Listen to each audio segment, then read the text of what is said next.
What if the ticking of a clock wasn't measuring time, but a heartbeat hidden inside your walls?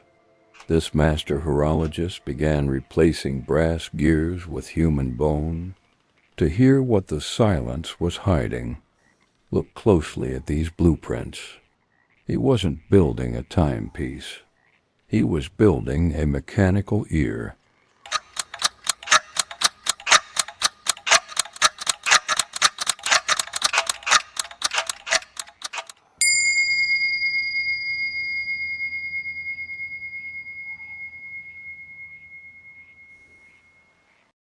In the autumn of 1887, in a manor house on the edge of a dying English town, a man named Aldis Vane sat alone at his workbench, surrounded by 342 clocks. He was not fixing them. He was listening to them. This is not a story about madness. This is a story about what happens when a mind brilliant enough to build a mechanical ear finally hears something answer back. The first clock Vane rebuilt with bone components was finished on a Tuesday in January 1884. By Thursday, he had not slept.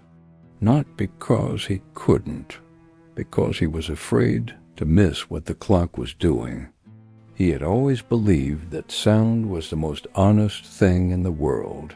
You could lie with your face. You could lie with every word you spoke, but sound was vibration, the movement of matter through matter, and matter did not lie. The problem was that human ears were built for air. They could not hear what moved through stone, and the walls. Vane had come to believe with a certainty he could neither explain nor abandon, were full of something moving through stone. He had first noticed it in the winter of 1883, lying awake on the floor of his workshop. He no longer slept in the east bedroom. He had not entered the east bedroom since his wife Irene died in it, 4 years prior. He did not explain this in his journal. He did not need to. That night, he pressed his ear flat against the flagstone and heard, beneath the frost and the foundation, a rhythm.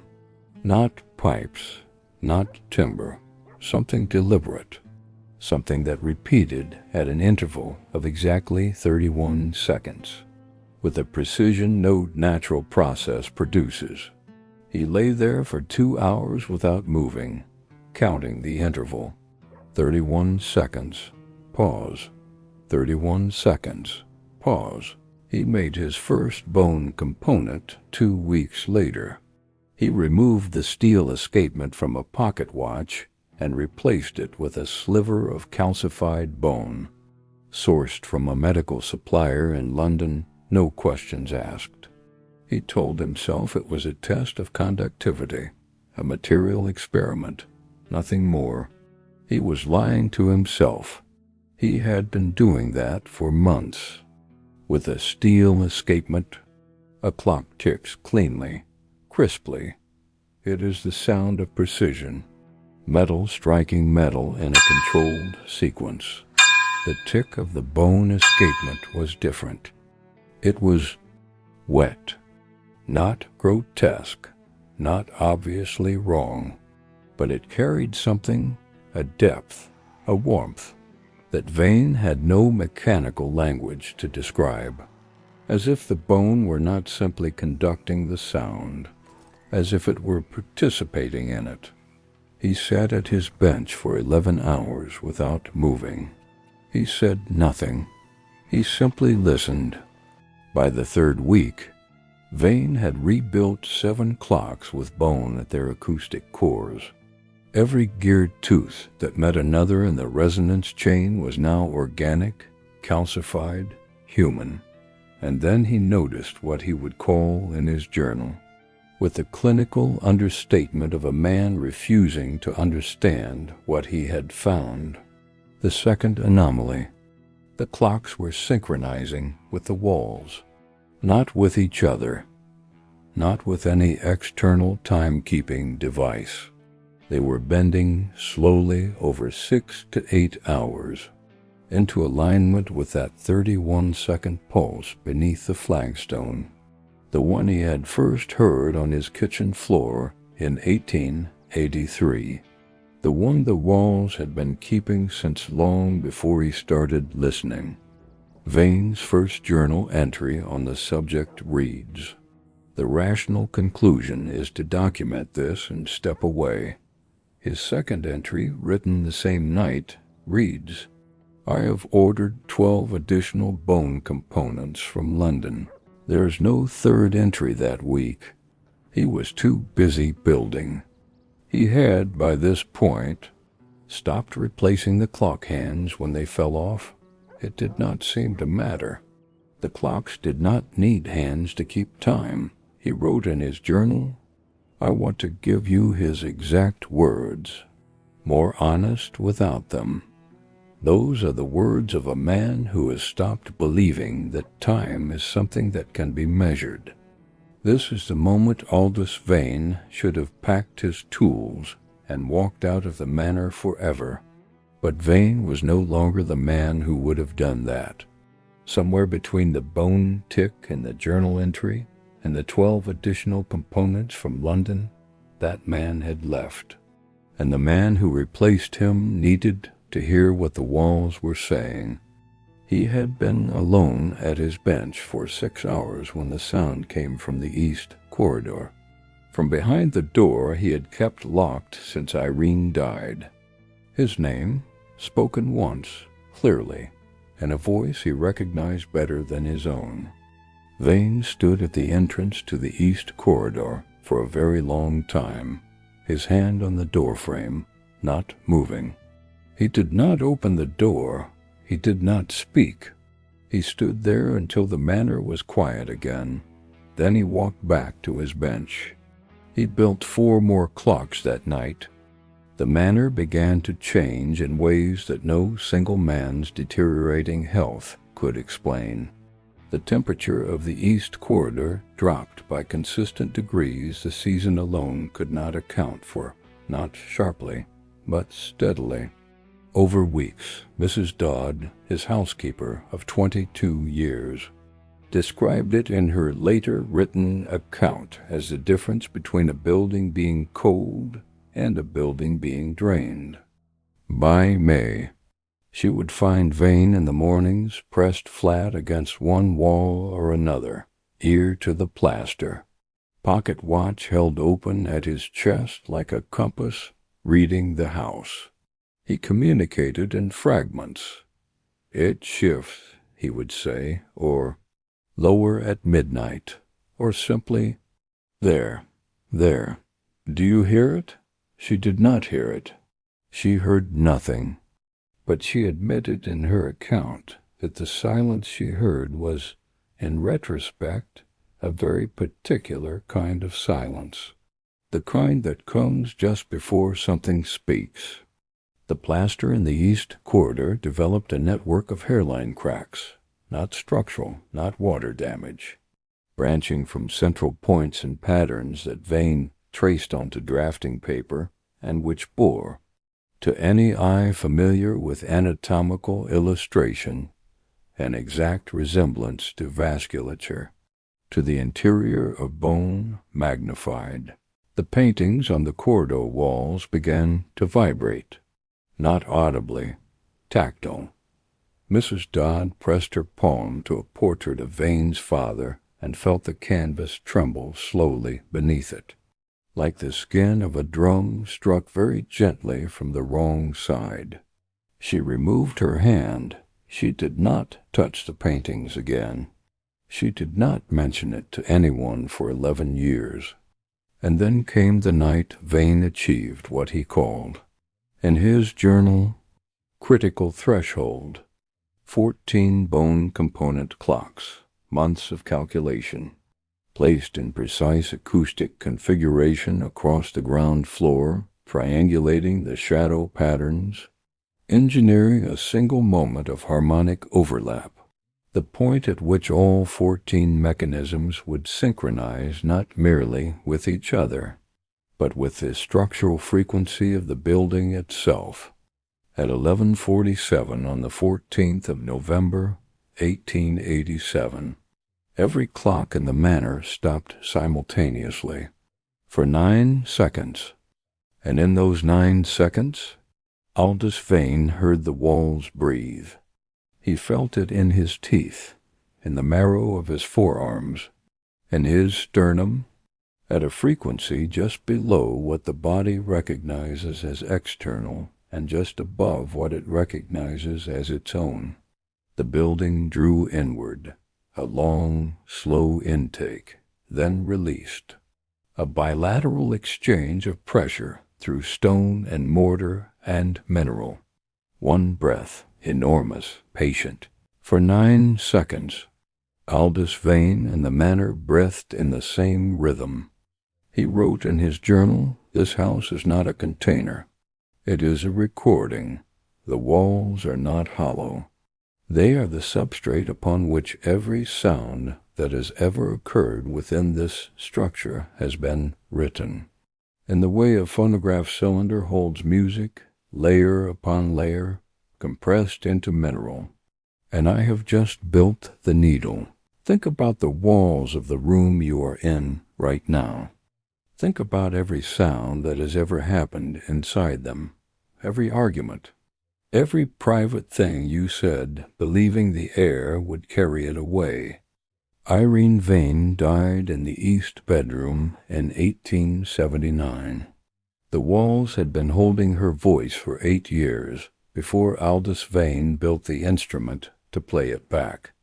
He had heard her, and he had built 4 more clocks. What Vane heard first was not a scream. Terror of this kind doesn't arrive complete. It builds around you so carefully, so methodically, that by the time you understand what has been constructed, you are already inside it, and the door is no longer where you left it. The first sounds were mundane. Footsteps in the locked east bedroom, measured, unhurried. A door closing elsewhere in the house.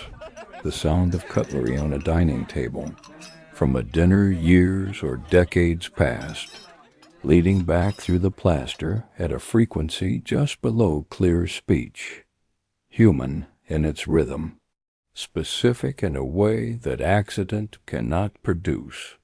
The bone gears had locked into perfect alignment with the manor's structural heartbeat, the 31-second pulse, and the house, for the first time in 244 years, recognized that it was being listened to.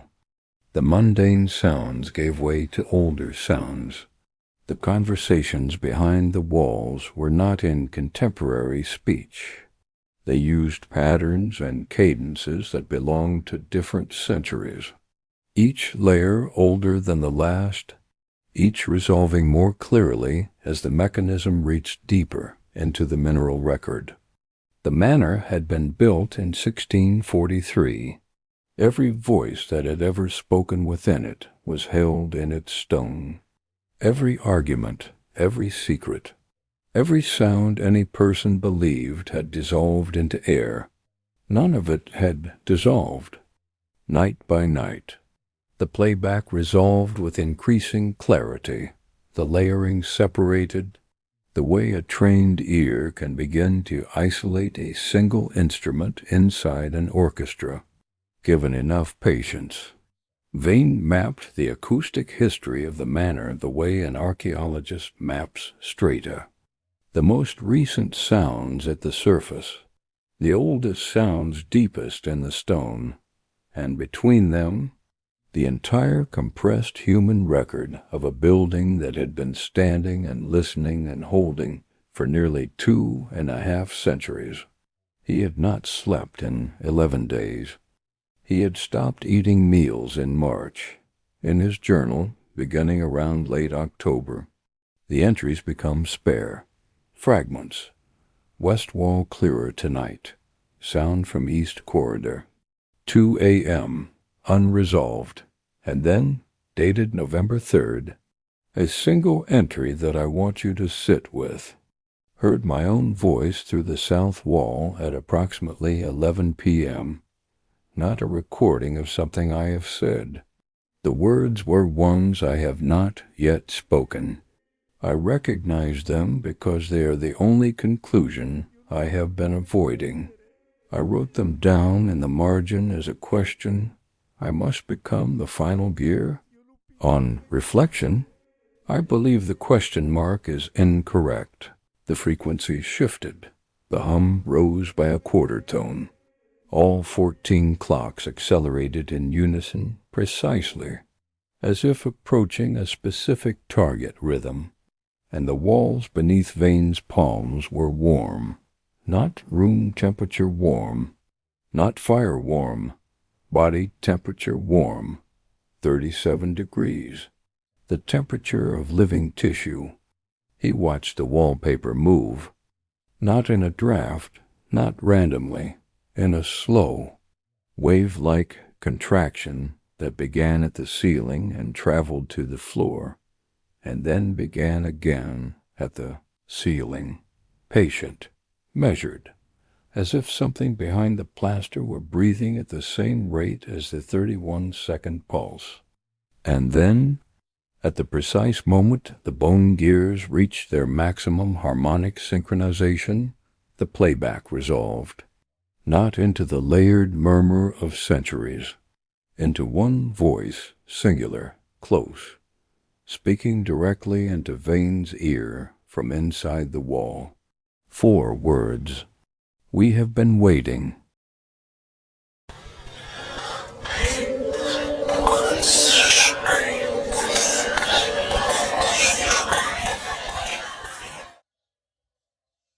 Aldis Vane ran.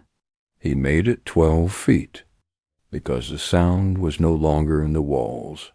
It was in the walls, yes, but also in the floor, the ceiling, the stone of every doorframe, the timber of every load-bearing beam, the bone meal in the mortar between the stones, the horsehair in the plaster, the linen backing of the wallpaper.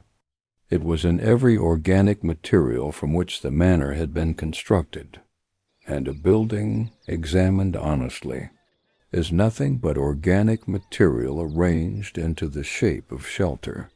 The house was not a building, it was a body, and it had just remembered how to use its voice.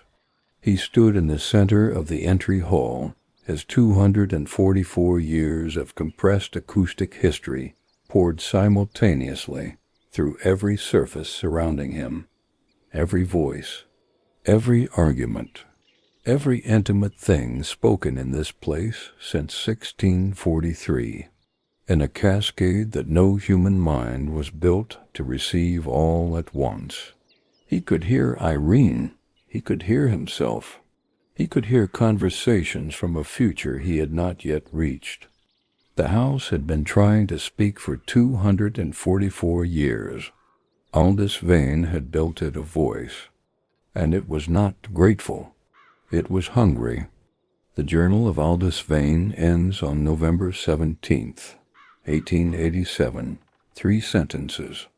This is what the last page says. The mechanism cannot be stopped by removing its components. Each gear I remove is replaced within hours by the architecture itself, by the joints of the load-bearing frame, by the mineral composition of the mortar, by the dressed timber. The house has internalized the blueprint. It no longer requires me to maintain it. There is only one way to stop the playback. The question mark was incorrect. Mrs. Ilara Dodd returned to the manor on November 19th. She would later describe walking in as stepping into a room where someone had just stopped speaking.